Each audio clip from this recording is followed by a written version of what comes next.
One of the great books that I read was actually called Zhao Lun, the Book of Zhao. Zhao wasn't as well known as he should have been, but he was Kumarajiva's chief translator. Kumarajiva is the great master who was abducted from India and brought to China, where he spent 18 years translating the entire Tripitaka into Chinese from Sanskrit. Kumarajiva was an incredible master. And he once said of Seng Chao, who was his chief assistant, Kumarajiva had 250 translators under him. And Kumarajiva once said of Seng Chao, who was his chief translator, that your understanding isn't inferior to mine, but your phraseology is better. And it's probably really true. Seng Chao's book is a very short book. It's the only book that really isn't a translation that he did. And he, in this book that he sent to other great masters in China,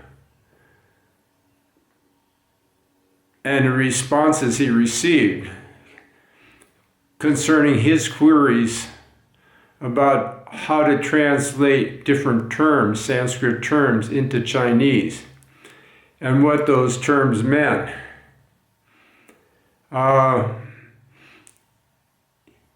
His letters went out to the greatest masters in China at the time, and they replied, and often not once or twice to the same topic, but several times. So it's really an exchange of letters between great masters about the meaning of emptiness, no self, rebirth, impermanence, permanence, soul, no soul, Atma, reincarnation, and the various nuances of Buddhist study and practice. And these letters are so incredibly illuminating that they're a teaching in themselves. And it's very interesting to see how in more ancient scholarship, the thoughts and ideas that we take for granted now were not so well known.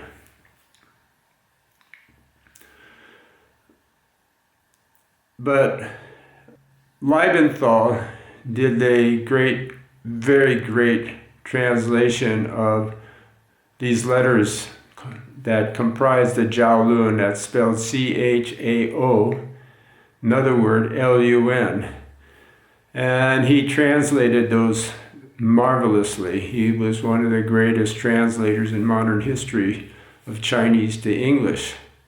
So that book is available. In fact, it's available in this library here at Dharma Realm Buddhist University. But it's very difficult to find otherwise. I got my copy by asking a friend who was a monk at one time to make a copy of his copy, because it's so hard to find. It's almost impossible to find. Nowadays, if you search the internet, you can sometimes find PDFs. So this talk is about study, and so what Seng Chao himself said about study was something that really stuck with me through my entire practice since I first read the Zhao Lun maybe 40 years ago. what he said was, I study Confucianism, or Confucius's thought, to learn how to rule the world. I studied Taoism to learn how to live in it. And I study Buddhism to learn how to leave it.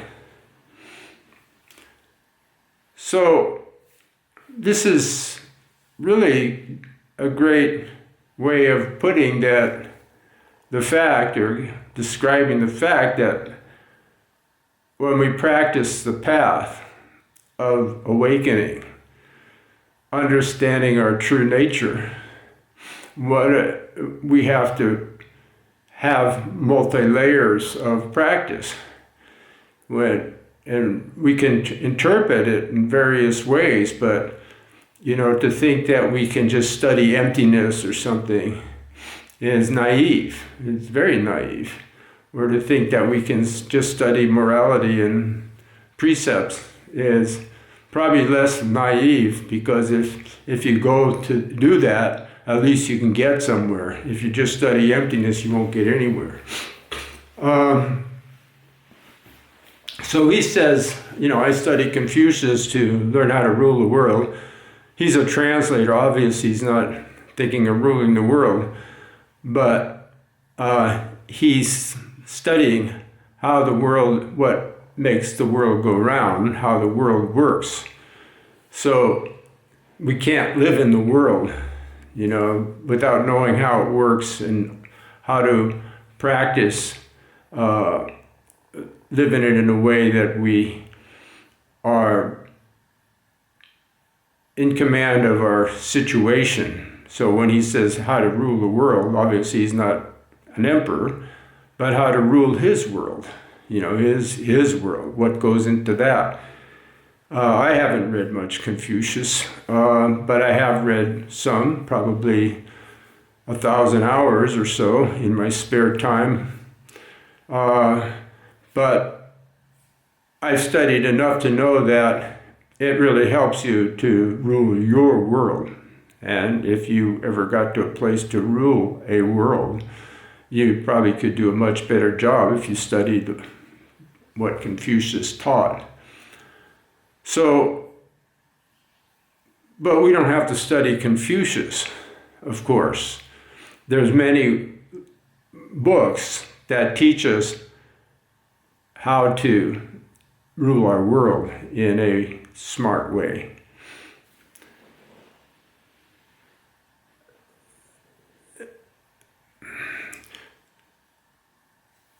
Seng Chao's second sentence is, I studied Taoism to learn how to live in it. Taoism is, of course,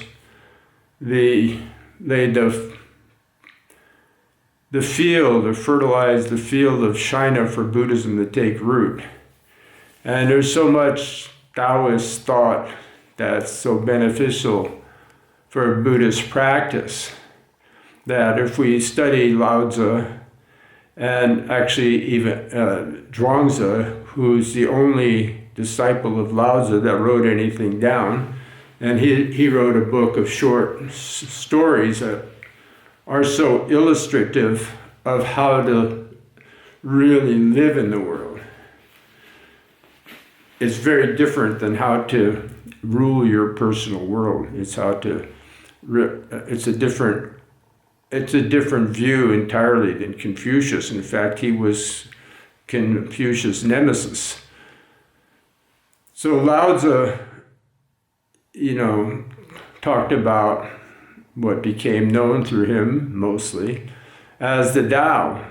And he laid the foundations for Taoism, which is basically the art of learning how to leave yourself alone. And the idea that if you can do that and not interfere with yourself, enlightenment, self-realization, and awareness will arise naturally. So Taoists, they were really the original hippies, when they said tune in, and drop out, turn on, tune in, and drop out. For the Taoists, it was much more enlightening way than the people of my generation early on. There were no drugs involved or anything, and no partying or love-ins and all of this. It was about really blending with nature and letting nature illumine the mind. And nature does a very good job of that if we allow it to.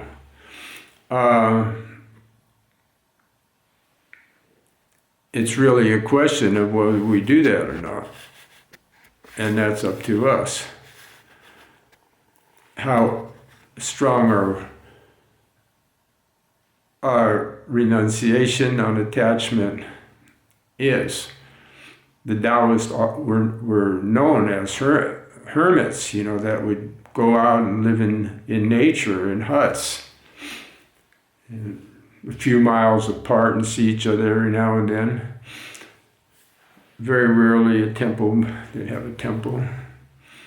But it was the practice of non-interference, non-striving, wu-wei, non-action, and so forth. So this was the Taoist approach. Zhuangzi himself famously said, "I don't know about doing things, I just know about leaving things alone." That's very, very difficult. As soon as you leave yourself alone, you find a million things that come to mind that you should be doing. So you got to get past those things arising. And that's really leaving yourself alone when there's nothing to leave alone, no self to leave alone. These Taoists were amazing people. They're very skilled in their practice. One Taoist master I read about, it was said of him that once he got angry, he got so inflamed that he jumped in a lake and stayed at the bottom for 8 hours. And this was told by one of his neighbor hermits.